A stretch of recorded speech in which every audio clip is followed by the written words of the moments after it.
May the 16th, and I'm going to call this special city council meeting to order. Would the city secretary please call the roll?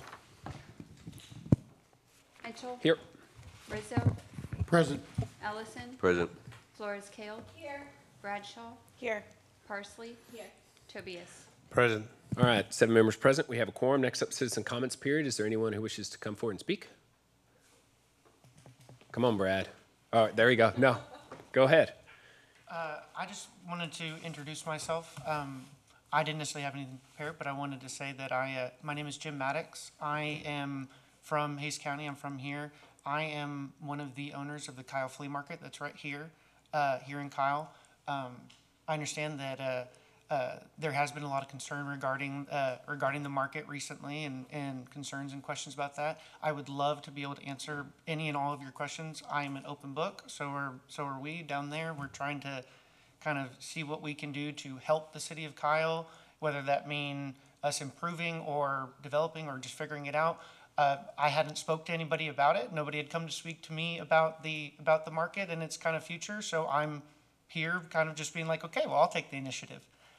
So if anybody has questions or concerns, I'm happy to give you all my number. I do work Monday through Friday, but I can take time off and do whatever else I need to meet with y'all. I'm happy to do that. Again, I know that's probably not nearly even close to the purpose of why we were here, but understanding that, I figured I would at least introduce myself. And thank you. Thank you very much. Anyone else wish to come forward?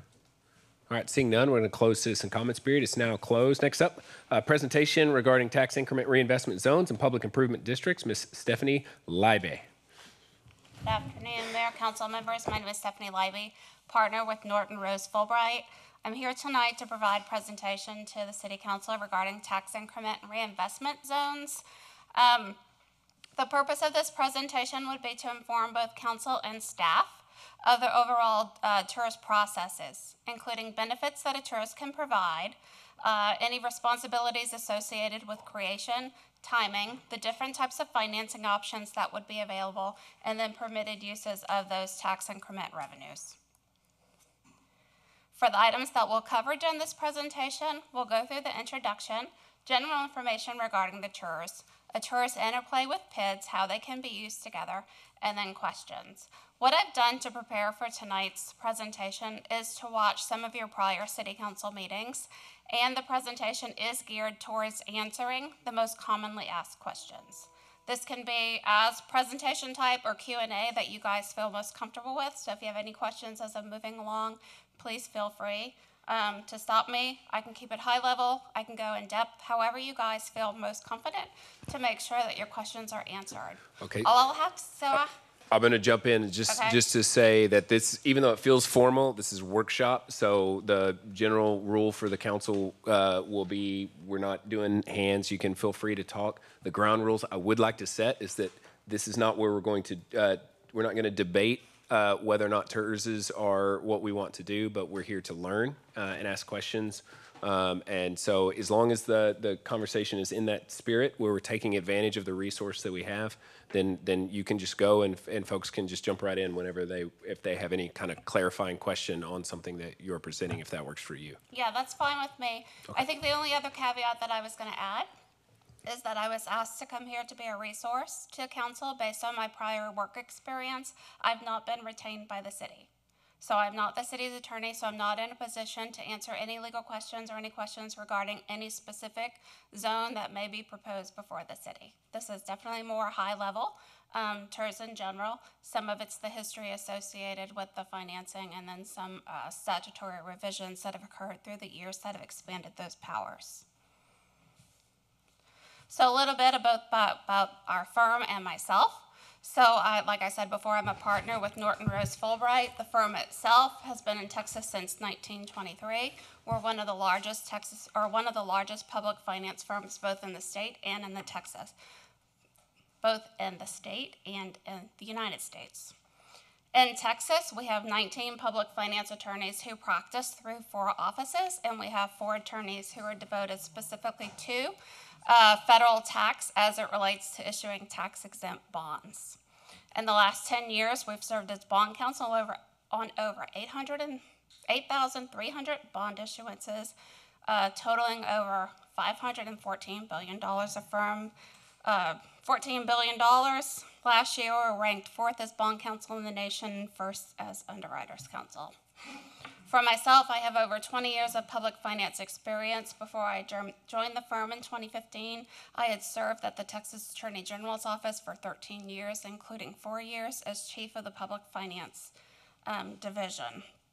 I have public experience related to any and every type of tax-exempt bond that can be issued. When I was chief of the public finance division, we reviewed over 1,500 public securities that were issued in the state of Texas on an annual basis. As chief of the division, I reported to what was called a deputy attorney general for legal counsel. Those supervisors include a current Texas Supreme Court justice and a judge on the 5th District Court of Appeals. And so the people that I was reporting to related to both legal experience and interpretation of Texas law have now been elevated to those positions. I'm also a gubernatorial appointee to the Texas Pension Review Board. I serve in the seat related to expertise in governmental finance. I was appointed to the board in 2015 and currently serve as its chair. For the experience we have related specifically to TERS and PIDs, we routinely advise on TERS and PID creations and financings, either as bond counsel or underwriters counsel. These financings can either be used independently of each other or in conjunction. When I was at the Texas Attorney General's office in 2008, I developed the agency's PID guidelines. There have been approximately 225 PID financings in the state of Texas. Our firm, through various roles, has participated in about half of them, either as bond counsel, underwriters counsel, or trustees counsel. We can advise on PIDs and TERS structuring, and we can also advise as it relates to novel financing structures that may arise depending on a particular project. And then finally, we view our role as bond counsel's holistic approach. And so whether it's from the very beginning or the end stages of your public finance or even post-issuance security law or tax matters, we have someone within the firm that can advise on all aspects. For tax increment zones, this is not a concept that is unique to Texas. It's used throughout the United States. TERSs are special zones that are created by City Council to attract new investment to a particular area.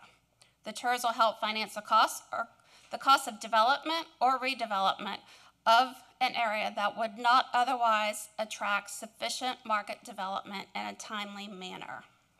Taxes attributed to the new improvements are set aside to finance public improvements that benefit the zone. The statutory requirement is that the improvements have to benefit the zone, not that they have to be within the zone. So TERS improvements can be either inside or outside of the boundaries of the zone itself, so long as the benefits are received by the area within the zone.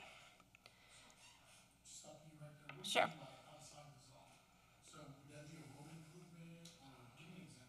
It could be a road improvement, it could be a water sewer improvement if you have a lift station and that lift station would be located outside of your zone, but it provided treatment or water delivery to the area within the zone, then that improvement could be outside of the zone. Okay. Sure. It says in a timely manner, so if the land has not been developed in a certain time because there has not been a traction, how do you define that? So timely manner, just like when we come into a discussion about developed, undeveloped, or redeveloped, some of those determinations are made by council using discretion. And so long as the discretion that is used is not abusive, then that would remain. So timely manner can be, just the fact that development has occurred all around this tract, and this tract for one reason or another hasn't developed. It could be that it sits in a particular area of the city where no development is occurring. So there are lots of different variables that could go in to determine whether or not something is being undertaken in a timely manner. Yes? I have a question regarding the last sentence in the second bullet point. It says, under the Texas Constitution. Does that mean that the statute derives from the Texas Constitution? So that is like... So the Texas Constitution, here's an excerpt of the constitutional language right here. 1G is the statutory provision that relates to tax increment financing, 1A, or 1GA, relates to property tax abatements. 1GB is the section that pertains to tax increment and tax increment financings. And so you'll see the actual statutory language is that the legislature, by general law, may authorize, it now reads a city or a county, to issue bonds or notes to finance the development or redevelopment of an unproductive, underdeveloped, or blighted area within the county, the city, or the city's ETJ. So what you have is you have constitutional authority that's been delegated by the legislature for the legislature to enact laws that would accomplish the development or redevelopment of unproductive, underdeveloped, or blighted areas. And then that statutory authority is found in 311 of the tax code. Okay, can I ask one more question? Sure. My overall curiosity is what kind of benefits does a developer receive from a TERS? Well, I guess what types of benefit, the types of benefits that a developer receives from a TERS can be multifaceted. And I guess in some respects, like a PID. There are certain public infrastructure that needs to be paid for in relation to a new development. And so through PIDs and TERSs, you have two statutory tools that are, for lack of a better word, tools in the toolbox that can be used to pay for public improvements.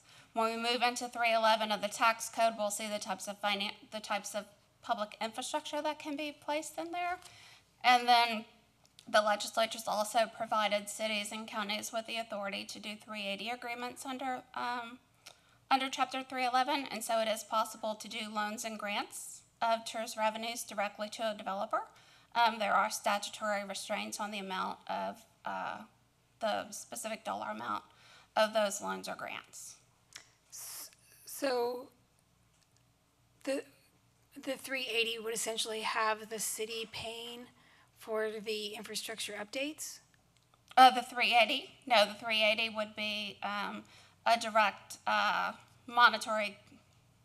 payment from the city to the developer, so that if the city so chose, they could enter into a 380 agreement and provide public funds to the developer under the 380 agreement. Okay, thank you.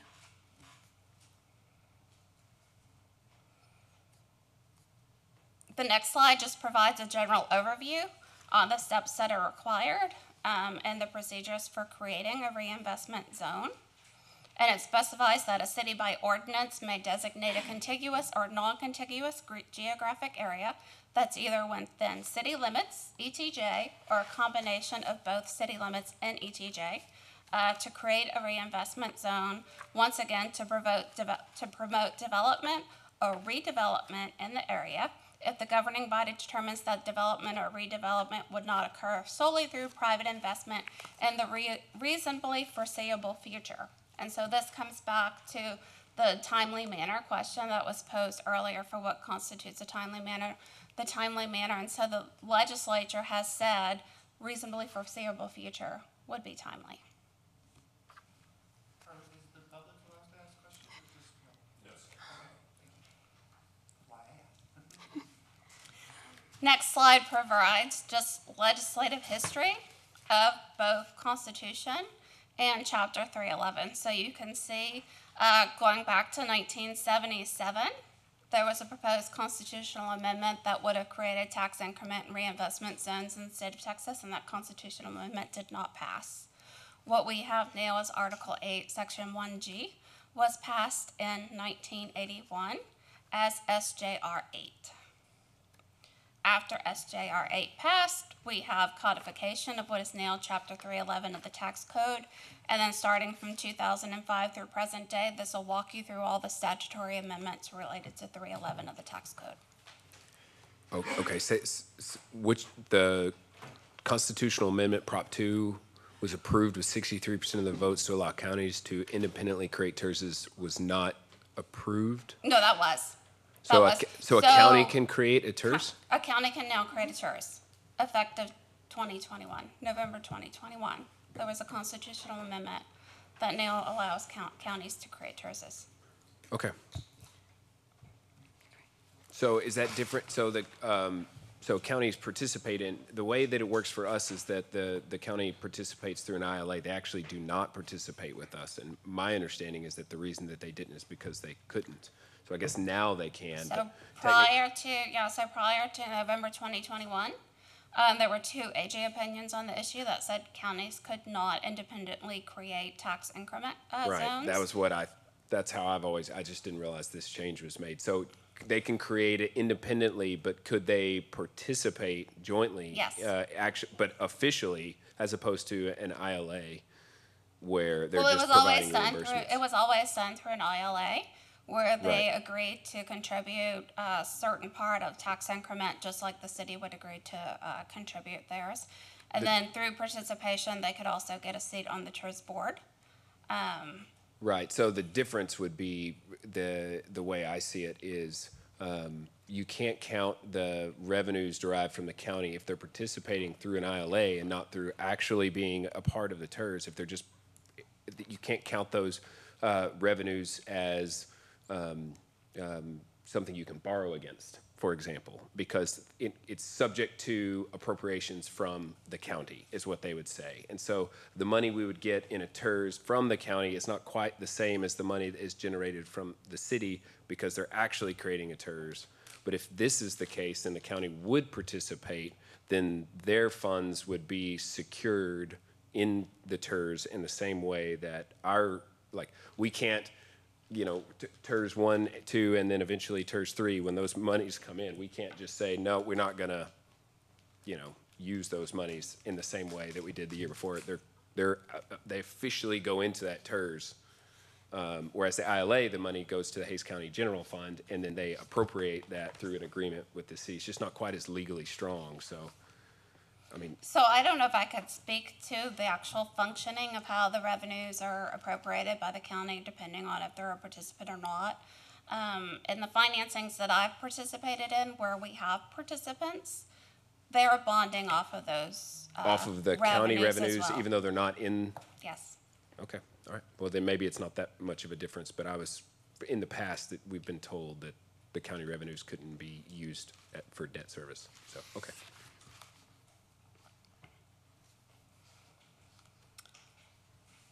This slide just kind of shows TERSs across the state of Texas and informs City Council related to annual report requirements under 311 of the tax code. Any city that has a TERS must send a copy of an annual report related to that TERS to the comptroller. The comptroller's website includes detailed information both related to 311 and to TERSs in general. If you have the presentation pulled up electronically, the link that's included in the presentation is a hyperlink. It will take you to the comptroller's website, where you can see all of the information that the comptroller's office keeps on tax increment reinvestment zones throughout the state. For the comptroller's most recent biennial report, the comptroller provides that there were over 350 TERSs within the state of Texas. Those, of course, are not all the TERSs, just those that are complying with their statutory requirements to make reports to the comptroller. And then the biennial report also identifies the amount of participating entities within a TERS.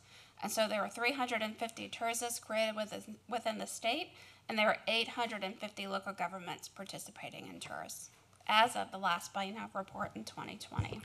Are small cities allowed to create TERS, or just home rule cities? All cities. All cities? All cities. Thank you. This is just a slide that shows information that we pulled from the comptroller's website. It provides fund balances related to all TERS revenues that are currently sitting in funds, $909 million. Total revenues, total expenditures, the amount of bonded indebtedness secured by TERS revenue bonds that's currently outstanding, just over $1 billion. Also provides tax increment base and captured values, once again for all TERSs within the state. So for every TERS in the state, you have a tax increment base of almost $30 billion, captured value of just over $65 billion.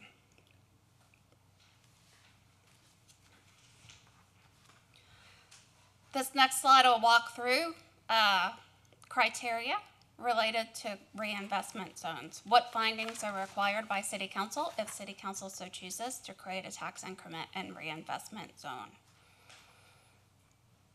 So council should find that the improvements will significantly enhance the value of all taxable real property within the zone and will be of general benefit to the city.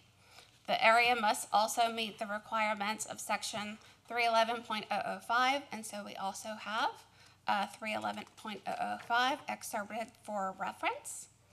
And so to designate a reinvestment zone, the area must substantially arrest or impair sound growth of the municipality, be a menace to public health, safety, morals, or welfare in its present condition and use because of the presence of, and what I've done in this next slide is I've highlighted the most common criteria that are used in relation to creating tax increment and reinvestment zones, but any of the criteria listed in A through I would be satisfactory. And so you have substantial or substandard slums, or substandard slum deteriorating or deteriorated structures, a predominance of defective or inadequate sidewalks or street layouts, faulty lot layout in relation to size, adequacy, accessibility, or usefulness, unsanitary or unsafe conditions, this deterioration of the site or other improvements, if you have a tax or special assessment over the land that exceeds the fair value of the land, defective or unusual title conditions, if the area poses in danger to life or property by fire or other cause, or structures or other single-family residential structures less than 10% of the square footage of which has been used for commercial, industrial, residential purposes during the preceding 12 years.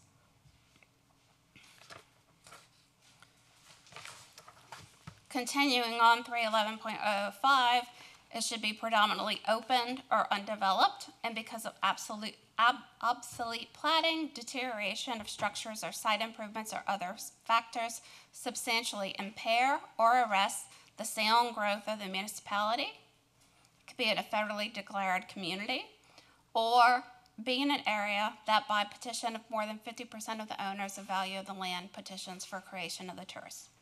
All of those are criteria creation for what type of land can be included in the tax increment reinvestment zone.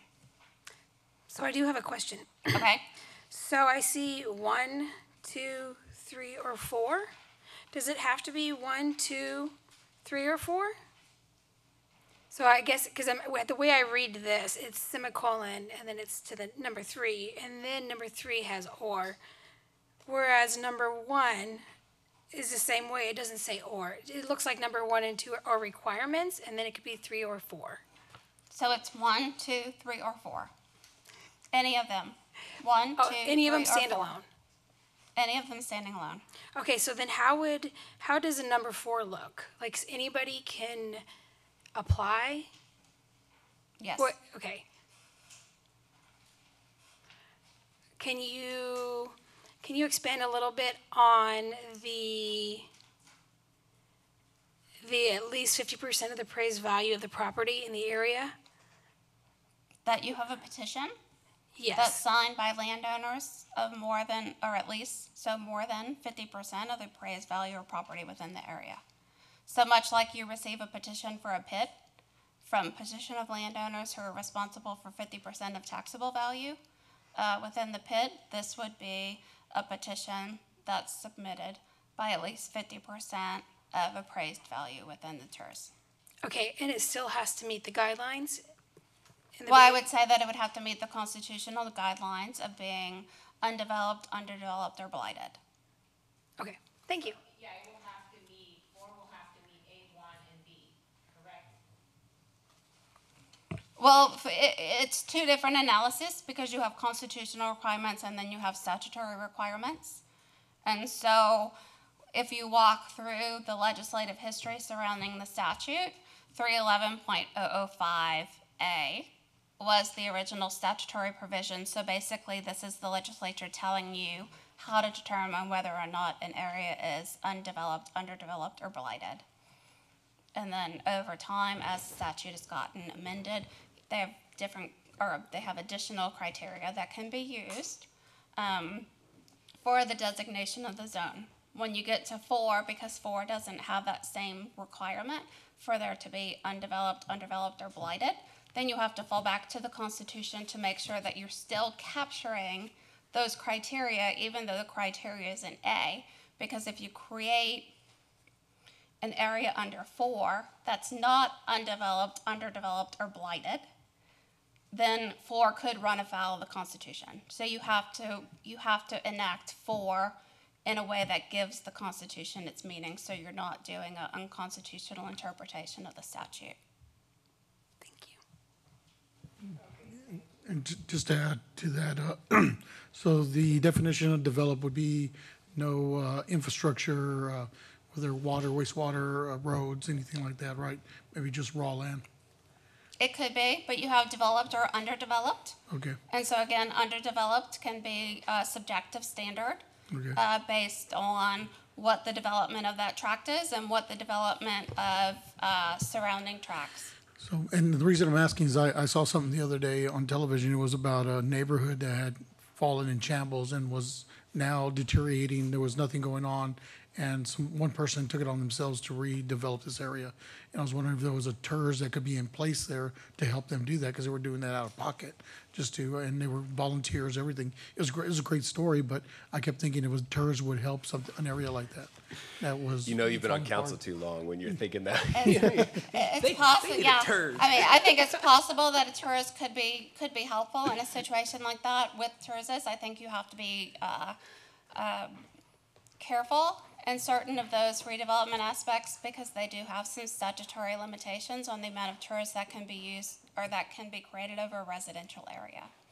And so long as, there's a different standard if you have vacant land that will be a residential development, then that statutory limitation doesn't apply. But if you have residences already in place, then you would be subject to those limitations. Well, this area was commercial Okay. and very little residential, but it was, that part of the city was being forgotten and just going away. It was really a sad story, and I was thinking to myself, boy, these residents in this community are taking it on themselves to redo this. I was wondering if there was help for them, but yeah, just a great story that somebody reported on, so. Well, you know, the challenge is, it's because the way TERSs function is they work off the increment. So if there's a blighted area and you create a TERS, but there's no project that's getting ready to develop, then it only creates value in the improvement between the base level that you set. If so there's a blighted area and you set that, if it doesn't improve, then the TERS has a $0 balance. So there has to be some kind of like upward plan for development in order for the increment to actually create some kind of value, which is that's the real trick, because Sure, and that's generally provided by either the local government or a private developer, right? I've asked this before and I can't ever seem to remember, is appreciation considered an increase? Like if you have a TERS over an existing structure that sets the baseline at $1 million for some commercial property, because that's what it's being taxed at, and no improvements are made to the building, but because of market conditions, it goes to $110 million. Does that 10 million count as an increment so that? Yes. Revenue, okay.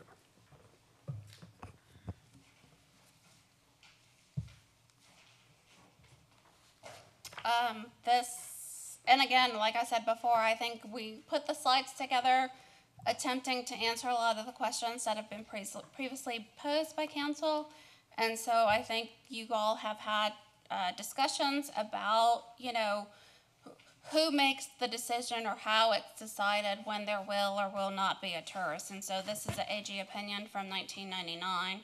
The relevant section that we've highlighted for you all is that the determination of whether a particular area satisfies the criteria for one of these statutory provisions or is otherwise unproductive, underdeveloped, or blighted within the meaning of Article 8, Section 1GB, according to similar criteria, is for the city to make the finding in the first instance, exercising reasonable discretion, which is subject to judicial review.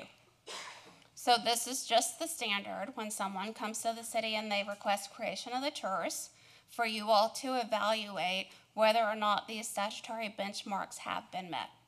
So it's reasonable discretion being made in good faith.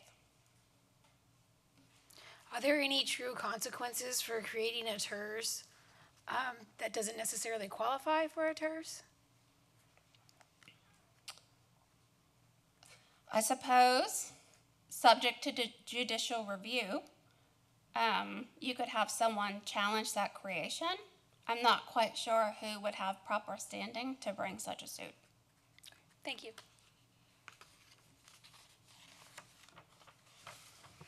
Next slide is just for benefit of council. We can walk through it or not, but this just basically shows how the increment is generated. You have your base value, which is the mid kind of dotted line across the year that the TERS is created. That gets you your base value. As assessed value increases over the life of the TERS, that portion in the upper, triangle is the tax increment. Those would be the tax increment revenues available to pay project costs. When you have the end of your TERS, when the TERS term ends, all of those tax revenues then come back to the taxing entities as general revenue. So if there's money in the TERS, you're saying that goes back to? At the end of the TERS, after the TERS ends, all of those tax increments come back to the city as general revenue. Oh, to the city, okay. I had a question. So in your opinion, I guess we have two kinds of TERS in the city. We have one that is 100% and then one that's not. I think it's 30%. So I'm just curious as to when we should do one where it all stays in there and then when we should do one where you put less money percentage-wise into that TERS.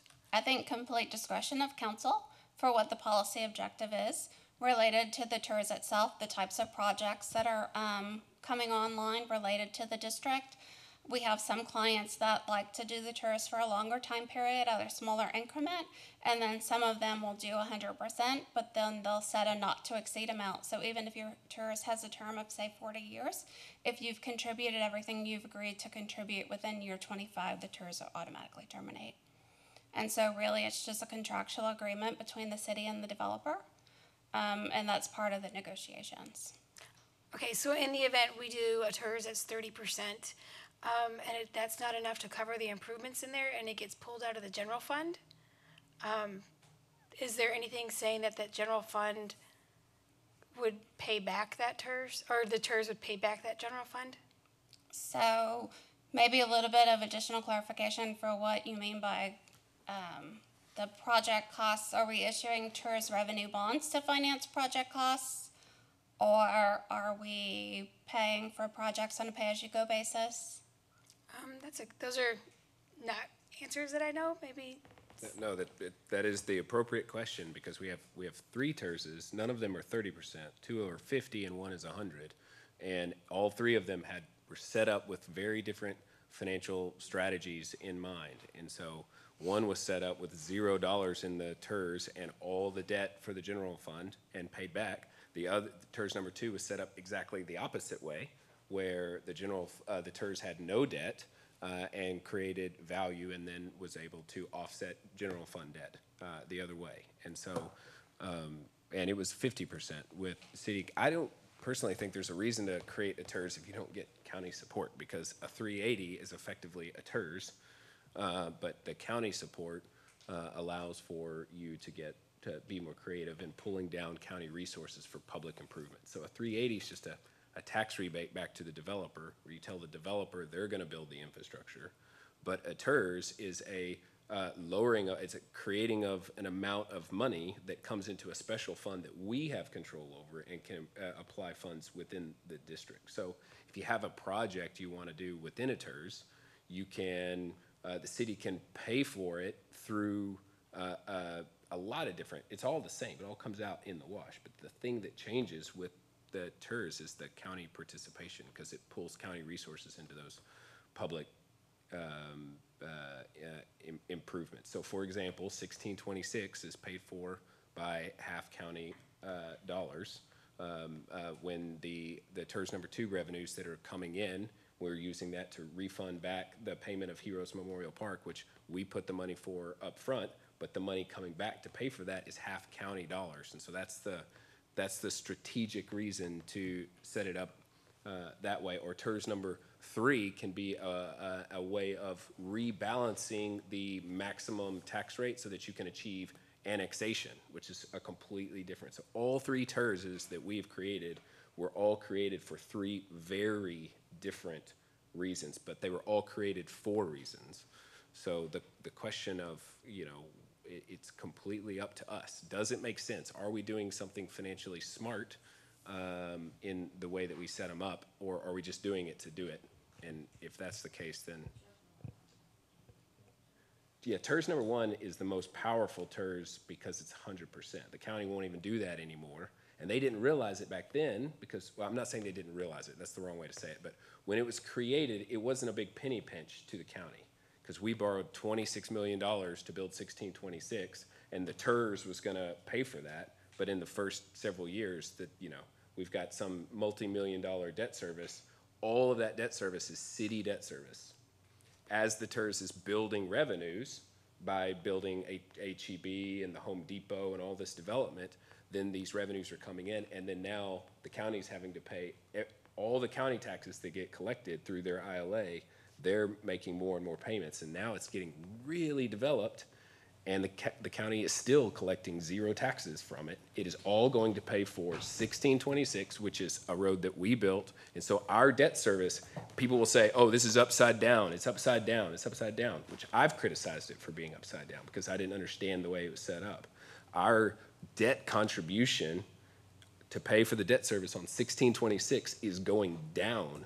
It's the only road, our 2013 road bonds, all the roads that we're building, our debt service is not going down on that. That's 100% city taxes. 1626, it's getting better with every single project that gets built, essentially. And eventually, it won't be upside down, but that doesn't mean that the county won't have to continue to give 100% of the proceeds unless there's something within the TERS creation itself that limits the county's participation to 50% of the debt service, which I'd be curious to know. I hope that's not the case.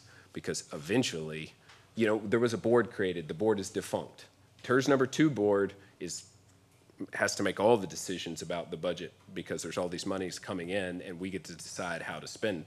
But TERS number 1, I don't even think the board. It doesn't matter because it's upside down, and it's purely an instrument for helping us to finance it, which meant that the city took the majority of the burden of the debt service early. And the county is participating more late, and of late in particular. So TERS number 1 is becoming really, really sweet for us, and we've heard from the county that they are feeling the pinch and do not ever want to set anything like that up again. So I've gone in 6 years, because a lot has happened in 6 years, from thinking TERS number 1 was a failure and a big mistake to realizing that it was kind of pure genius. So those are my thoughts on that. Yeah, I've kind of felt the same way about TERS number 1, especially when we've seen the amount of dollars now generating, through tax with people now living in Kyle, no longer a bedroom community. So I see those tax revenues coming in and going into the TERS, and I really thought it was like we were losing out as a city, but good explanation. Cool. Learned something new today.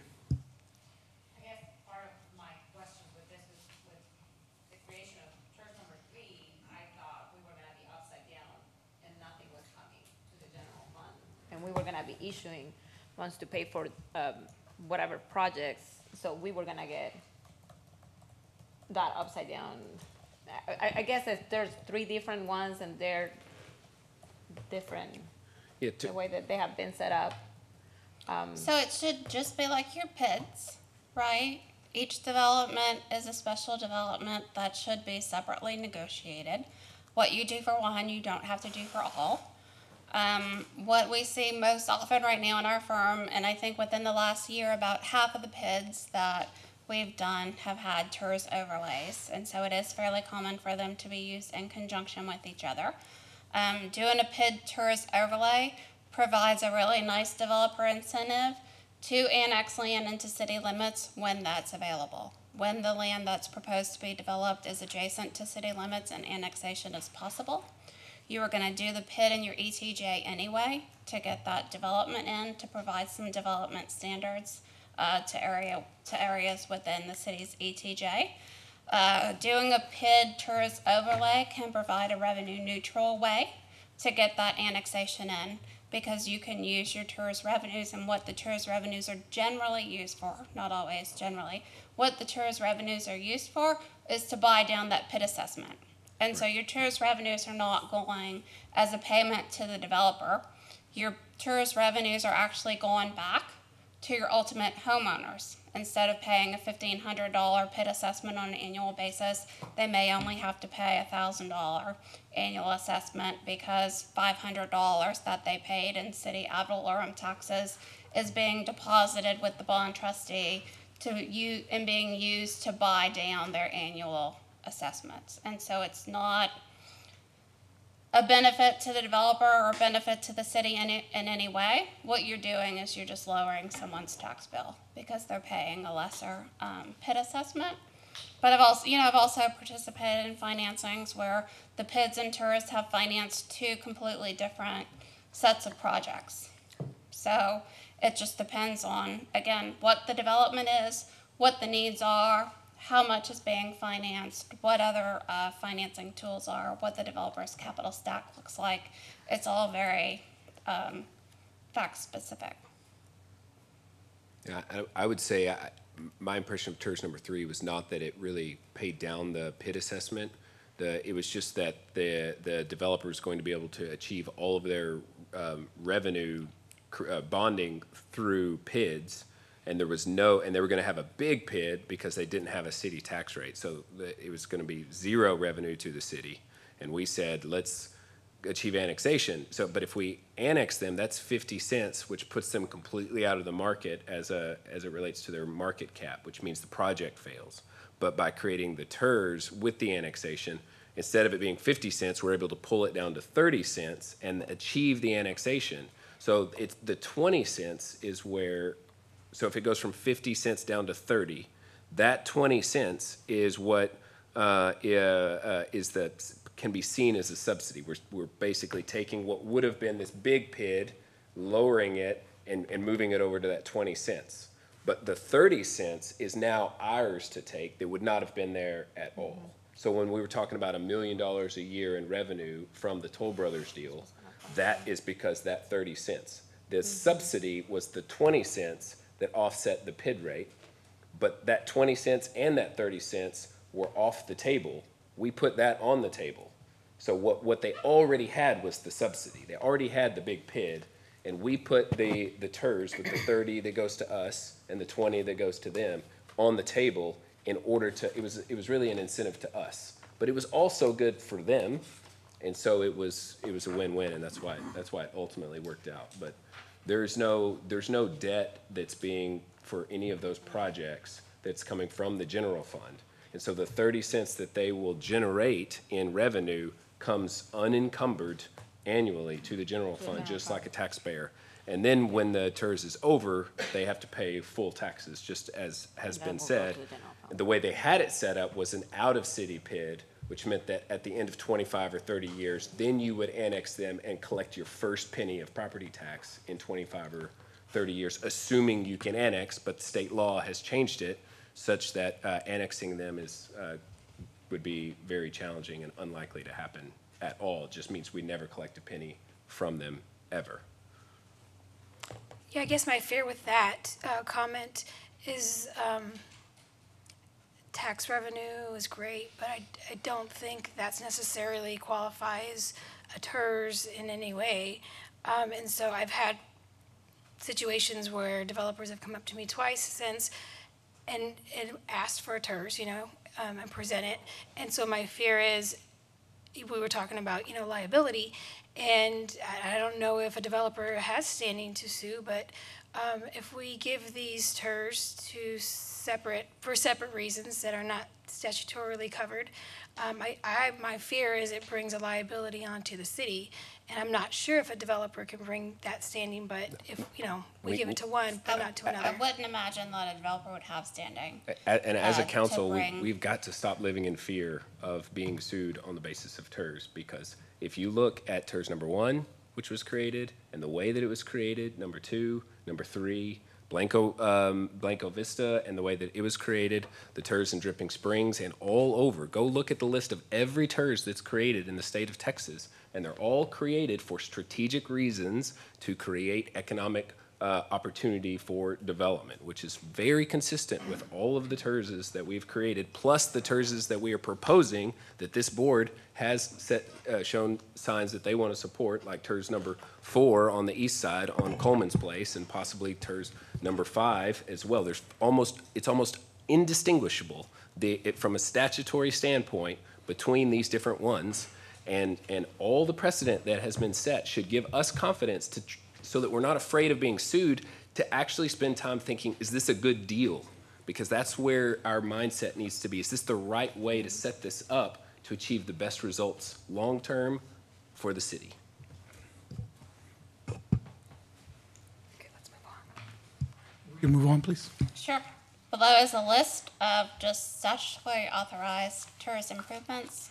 So you have sidewalks, crosswalks, pedestrian crossings, storm sewer, drainage, sanitary sewers, landscaping, streetscape, art, plazas, pedestrian squares, malls, trails, parking lots, roadways, certain utility line relocations and installations. I'll say certain because it would have to be municipally owned to be a public project, so you couldn't do utility line relocations or installations for a private utility provider. Water system improvements, parks and outdoor spaces, improvements pursuant to 380 agreements, which is the economic development, bicycle routes and facilities, public transportation projects, signages, and then any other public improvements related or necessary and convenient to those listed above. Related to the tourist creation, the process generally takes about 3 months, and we've outlined steps related to tourist creation. The City Council would adopt a resolution establishing its intent to create the tours, and then publish notice of a public hearing related to that tourist creation. Working group members, which generally would consist of the proposed developer, the city's bond counsel, the city's financial advisor, if the city has a tourist consultant, would work to create a preliminary financing plan and a preliminary project plan. After the notice is published, the city would conduct a public hearing related to that tours in which the preliminary plans would be presented after that public hearing. If that's approved, then the city can adopt an ordinance to designate the tours, and then the city can also adopt the final financing plan and project plan approved by both the tours board and city council. For any projects to be undertaken by the tours, the project itself has to be included in that project plan and in the financing plan. If it's not a statutorily authorized use of revenues, but the council would have discretion to go in to amend the plan at a future date if it wanted to add projects. Statutory or the statute sets forth the requirements of what should be included in the financing plan related to the tours. And so it should provide a detailed list of the estimated project costs of the tours, including all administrative expenses. Should include the kind, number, and location of all public works or proposed public works within the tours, an economic feasibility study, an estimated amount of bonded indebtedness to be incurred if the tours will have bonded indebtedness, timing associated for any incurring costs or monetary obligations, and so it's a 5-year financing plan. And then methods for financing those improvements if there are any other expected sources of revenues, and the amount of tours increment that will be dedicated for those public improvements. The financing plan would set forth the current total taxable assessed value of taxable property within the tours that provides the base value for your zone. And then it also has, within the economic feasibility study, it has the estimated captured value of the assessed value within the TERS for each year in which the TERS is to be in existence. And then you also set forth the duration. For any powers or the questions related to using TERS for economic development or economic development activities, 311 has been amended so that the TERS board and ultimately city council has the authority to make grants or loans using money from the tax increment fund. And then there's a statutory cap. The grants and loans can be made in an aggregate amount not to exceed the amount of tax increment produced by the municipality and paid into the tax increment zone. So basically, you can't agree to pay more than what you're taking in. And so if you make a 380 agreement for either grants or loans to a developer, that agreement would have to have a cap such that you may agree to pay $1,000. But if you only capture $100 or $500 of increment, the developer would get that $500 and you would have no liability to go in and make him whole for the difference between what was projected and what actually came in.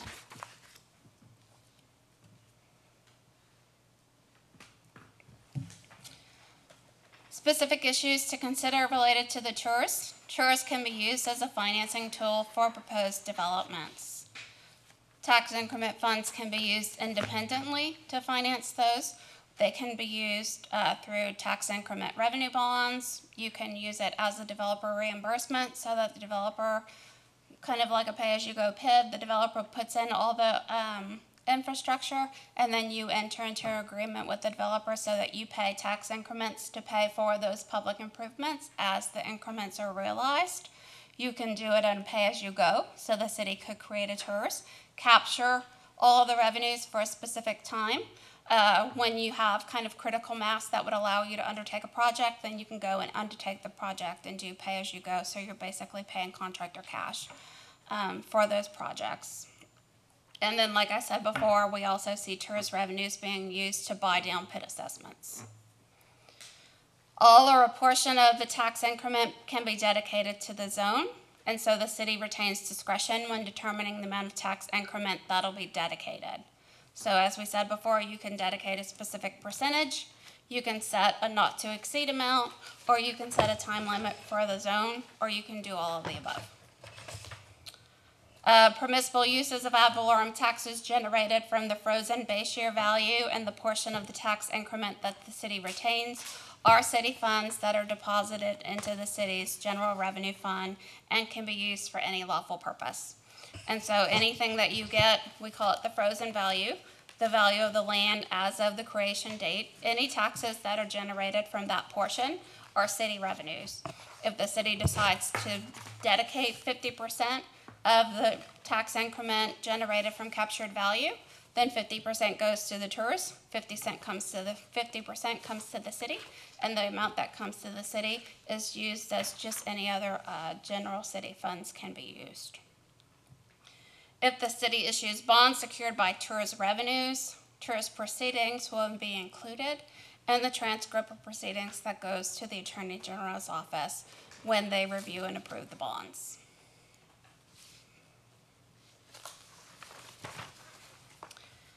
TERS is for general municipal services. So in addition to if you do a split TERS revenue where you say 50% of the increment can go to the zone, 50% comes to the city to be used for general purpose.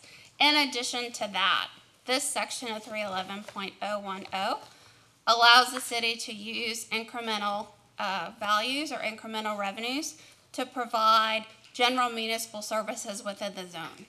And so that's an extra benefit. So if you have a zone and it's within city limits, if you have police, fire protection that you would otherwise provide for in the city, you can actually use that increment from the zone to pay for those general services in addition to specific TERS improvements that are going to go in. TERS validation. Probably one of the only kind of statutory validations related to public finance issues. But there's a provision in 311 of the tax code that provides as of the third anniversary date of any action or proceeding taken in relation to a tourist, that act or proceeding is deemed valid. I do have questions. Sure. Going back to section 311.010, powers and duties of board directors. My question is, can you give a brief breakdown of how the boards are created?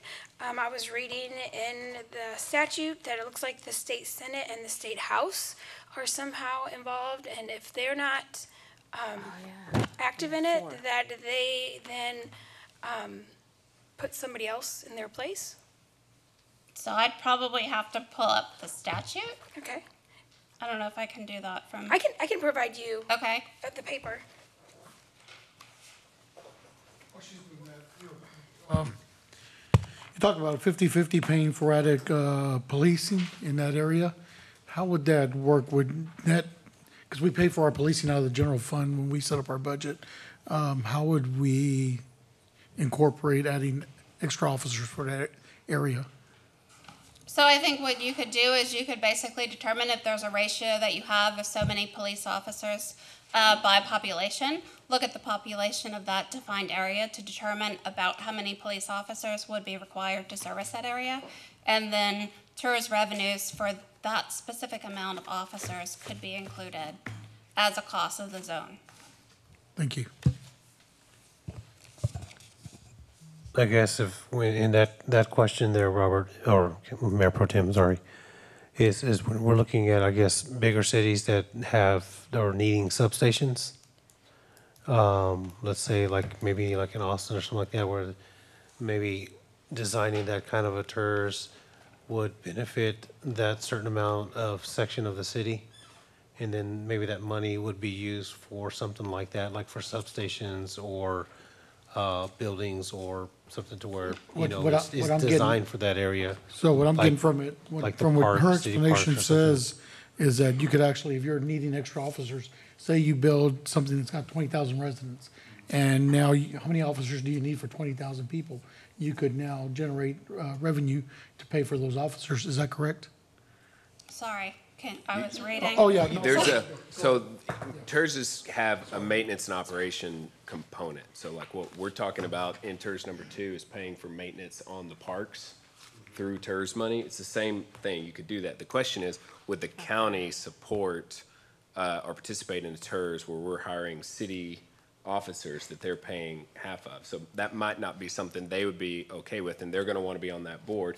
But a way to do it might be to say, instead of the officers, we're going to pay for equipment or the substation itself. Yes. I could get them to agree to do something like that. But I think it is definitely legal. It's just would the county Yeah. participate? Sorry, I didn't mean to. No, that's okay. And I mean, I I think don't- related to the county, I mean, you can also look at the types of projects that would be both city and county projects, right? And then tailor the county's increment so that they're paying portion of those projects that they would otherwise finance, right? And so it may be that you can say their tax increments are used for roads or other kind of public facilities that they would have to issue county bonds to provide for, and that's coming through the TERS. And so that may make the TERS a little bit more palatable to them.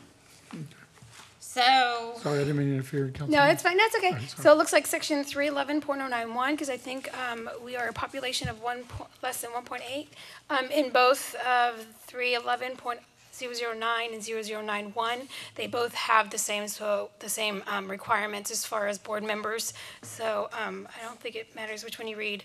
But it looks like that the state senator and the state representative, and they have the ability to waive their service on board, but then they have to appoint somebody else. And so I'm really interested to learn what this board is supposed to look like. Because I think if the county participates, they're allowed as well to have somebody on that board, regardless of who wants them on there. So do you know enough to give a brief explanation of the board and its creations and their members? so the board is generally, the board generally consists of people that are appointed to the board. It could be the council itself, or it could be, citizens that have agreed to serve on the board. Any participating unit, so any local government that participates in the TERS, has the ability to appoint a board member. And so if you have county participation, you can have junior college district participation. If you have special districts within the area, they can participate. School districts generally will not participate in 311 because unlike cities and counties, like when you create a TERS and you participate, the amount of your captured value doesn't go onto your tax roll, right? So that money is held back. So when you calculate your total tax rate each year and you get your taxable assessed value, there's a line item on the comptroller's worksheet that backs out that captured value within the TERS. And so as you're calculating your tax rate and other statutory limits, that amount's set aside. That's not the case for school districts. When school districts set their tax rate, if they participate in a TERS, they don't get to offset that incremental value, and the state will look at as if they're levying an ad valorem tax on that amount in its entirety, and that creates Chapter 49 problems for school districts and the amount of money that they have to rebate to the state, because they may actually have to pay for monies that they haven't otherwise collected because of the TERS, because the money's been redirected.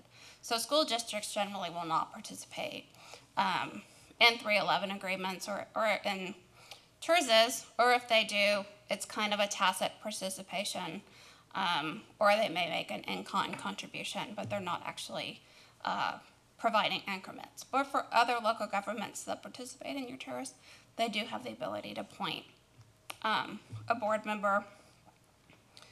And So I guess I'm trying really hard to get clarification on the board members and whether or not a state representative needs to be involved. so I think, like you said, that was a statutory requirement that you could have a state senator or a state representative on the board. They can waive their service, or they can otherwise appoint a designee. So how does that work? Does the city reach out to the senator and the representative, and then do they decline? And because it says they have to do it no later than the 90th day after the date, a member of the state senate or state house representative is elected to the state senate. So I guess they're on a time limit. And does that mean the city is on a time limit to make sure that they have somebody on the board who's representative? Well, I think if you have an interest in creating a TERS, the first point of contact would be to your senator and your representative to talk with them about this statutory provision to determine whether or not they would want to serve on the board. If they didn't want to serve on the board, if they would waive that service, or if they had someone from their staff that they want to appoint to the board. Okay, so what, okay, that's fine.